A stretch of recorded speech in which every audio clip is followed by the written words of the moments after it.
Pero back with another review today on the DC Collectibles Arkham Knight, the Batman. Alright, so I haven't reviewed anything in about a month and a half or so, and that's mostly because I haven't bought any action figures at all. I'm still working on stop motion, and yeah, I just stopped because I knew there was going to be other figures that were going to come out, and I want to save up money for that, and you know, just didn't want to spend anything on action figures recently. But this guy was in my interest list, and I did want to get him eventually, but it was my birthday yesterday on June 3rd, and I'm 18 now. And my brother got this for me, so that is an awesome gift, and thanks a lot to him. So here we go. The box looks just like it did in the designer series from the Greg Capullo wave. And yeah, nice, tight, and compact, but it's been designed to look like his bat. So you can see at the top, the big bat logo with his chest. On the bottom, Arkham Knight, #1, of course, and Batman down the side. Already see he comes with some accessories, clearly showing the batarang. On the side, we get kind of like a computer-generated schematic of Batman himself. On the back, we get the other figures in the wave, the Batman, the Arkham Knight, which hasn't come out yet. I do also have the Scarecrow, and I could not find Harley Quinn, but I will eventually. And she is actually rather expensive on Amazon, so that might take a while to get. And on the bottom, you can see the price tag was $24.99. Not too cheap, but hopefully this guy is worth it. So let's take a look at the Batman. Quick question, am I the only one who likes to sniff his action figures as soon as he gets them out of the box? It might sound a little weird, but come on, I like the new figure smell. Some people, I like to smell phones and new technology and stuff like that, but I like to sniff, or just waft in the smell of new plastic, because this guy just had a fantastic smell to him. And yeah, I gotta admit it. I don't know if anybody else does that. Go ahead and tell me in the comments. Maybe you want to tell me your weird fetish of that. It's kind of a little like a fresher breath of air to me, you know. I just love it. Just like I love this Batman action figure. He's very awesome. I love what DC Collectibles did with him. How they took the design of the game and made it work with the owner articulation that they're trying out with their new figures in the future, as well as the new DC Icons figures that are going to come out.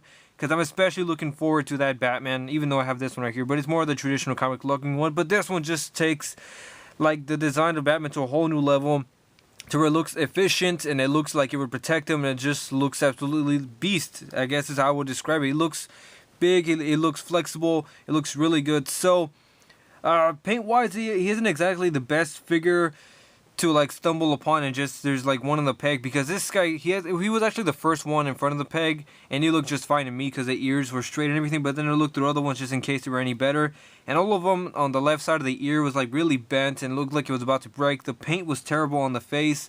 For some reason, the eyes on the left side, just the left side in general, was kind of always messed up. It seemed like it was really splotchy and just messed up, which kind of is a little bit of an issue with this guy, but not as much to notice. It's not like an eyesore, no pun intended. And on the side of his face, there is some little black, like little dust particles or like sprinkles on his face, which is kind of weird, but not something to notice and to like start complaining about, because overall it does look really, really good. Now, the paint choices that they made don't exactly make too much sense for me. I mean, I can understand maybe like the arms and the legs are more of the Kevlar, more of the padding suit that we're used to, but then like the chest is supposed to be like this titanium or this much more harder metallic armor that he's wearing, and you know, it's just differentiated with the one on the chest, but it's not across the plates of the abdomen or anywhere else really. So that's kind of a complaint, just because of how it looks in all the trailers that I've seen, and you know, it's how it's represented, and it's not exactly all the way accurate, which is I don't know. I like how it looks overall, but it just doesn't match the game. So it's kind of an iffy thing to say. It's kind of like, I like both, I guess. So it's kind of, it might be a complaint for you if you're like the type of person who likes nothing but accurateness on your figures when they're compared to their portrayal from games or movies. But other than that, the sculpt is just genius. All across, they got a whole bunch of detail with the face. Actually, again, with the face, that kind of looks, mostly the lips, because they're kind of painted like this purple or pinkish hue for the lips. And it looks like he has lipstick from far away. Again, is one of those things, I keep saying that, but it just doesn't look too bad from far away. But up close, and you look at it for some time, it's going to look a little weird, like Batman is just shouldn't be wearing lipstick. Unless, you know, whatever, the Bruce Jenner thing's kind of weird. Anyway, again, on the side of the head, it looks, we have that little, I'm not sure what to call it, but where all the pieces connect to his helmet aren't exactly there. There are no like panel lines to show where it would connect, like I've seen in one of the trailers that we got for E3 last year. But yeah, it still has the traditional Batman head, really long ears, really angry, stern Batman. You can definitely tell that he has like eyeshadow around where like the mask ends for his eyes. And he does have nose holes on the bottom of his head. It looks really good. On the collar piece, we do have some metallic and silver going across on the top. Looks really cool where all the pieces attach. And the cape, speaking of that, is a little bit different. Has a little bit more of a triangle designs going on the top and on the bottom. And again, really nice soft plastic material that they used for the cape. Not a big one that like you feel like it has to rely on to stand on like the DC figures. But again, this is all one piece attached over here to the top of the is it deltoid? I forgot. This top piece of the shoulder right here is all one piece. And it's done really well. And then the shoulders over here, the shoulder pads and this part all share kind of like this little, I guess it's kind of like a printed thing that's been on the plastic that kind of has this pattern to it, which looks really cool and is very shiny. And yeah, I think shiny right here, like some other parts of the black, which all have kind of like this hexagon pattern like we do in the movies. Looks very accurate to the game because I went back and looked at some screenshots. And then on the sides, like of the underneath the armor, there's also the same hexagon pattern, and they do not get in the way of articulation at all. If you can see, I am pulling the armor all the way up, and the shoulder pads are not like staying in place all the way up or anything, because they've been made to attach to the top of the bicep or the side of the bicep right here. And that is a genius design right there. You can have him do anything you want with his shoulders, at least to the limits of where the shoulder pad hits. So that's a really good design. Again, we got some more bolts on the sides, or yeah, I like the sides or his front lats. I'm not too familiar with the muscular body. And then we got some more bat abs that are reviewed when you pull him back. And then on the back as well, you got some more designs. Looks like it would allow for more flexibility. Some more of that, more like a hexagonal pattern going on around the side. Some more of a gunmetal color for some of the armor plating. A little bit more of a different design for the utility belt. Kind of reminds me of the Chris Nolan movies. But again, those look really cool. The pouches are kind of thin though. Can't really imagine him pulling any kind of gadgets out of there. Definitely with this Batman figure, I feel like I should pan up and down slowly so you can take a look at all the little details that have gone into making this figure from Gentle Giant Studios. All the little armor pieces painted like a different color. You can definitely see where his gauntlets, like he would like have moving parts to talk to Oracle. His knuckles have like the little studs like on the knuckles so you can punch people a lot harder. The utility belt has a lot of different colors on it as well.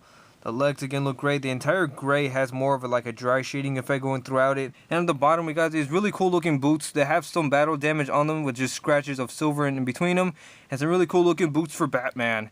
There is no actual design of treads on the bottom, but he does have peg holes. But for accessories, he does also include this large batarang, which you can wedge into either his left or his right of these hands.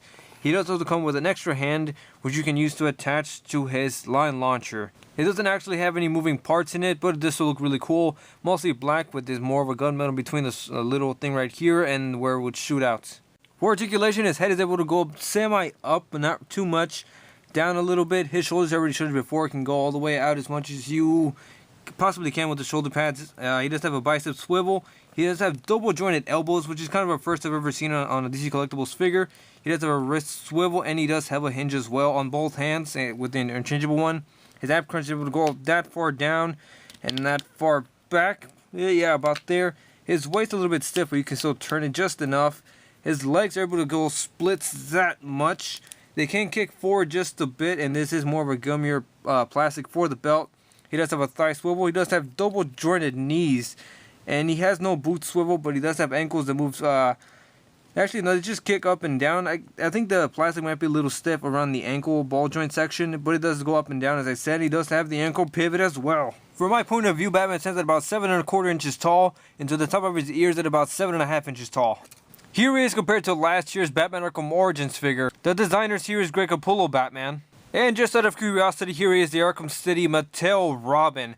So yeah, Batman's quite a bit taller than most of the other DC Collectibles figures that they have made. For some reason, he's just a bit taller, maybe he grew. But I don't think this height looks too bad compared to the Mattel one, since Robin is supposed to be a little bit shorter. Maybe not that short, but I don't know. I think they kind of look good together, because I'm not too big of a fan of the new design for the Arkham Knight Robin. Sure, it might look kind of the same, but his hood is down. And even the new figure they're going to come out with DC Collectibles doesn't look too good to me. So I like this one a lot better, just aesthetically. And his articulation might not be the best, but still, I think it looks pretty cool. So that's going to do it for this review. Batman's pretty awesome. I think I would give him a solid 9 out of 10. I really like him a lot. I don't know what you guys think, but you can go ahead and tell me down below. I'll be back with another review of the Scarecrow next time. And yeah, this has been Gato Perro.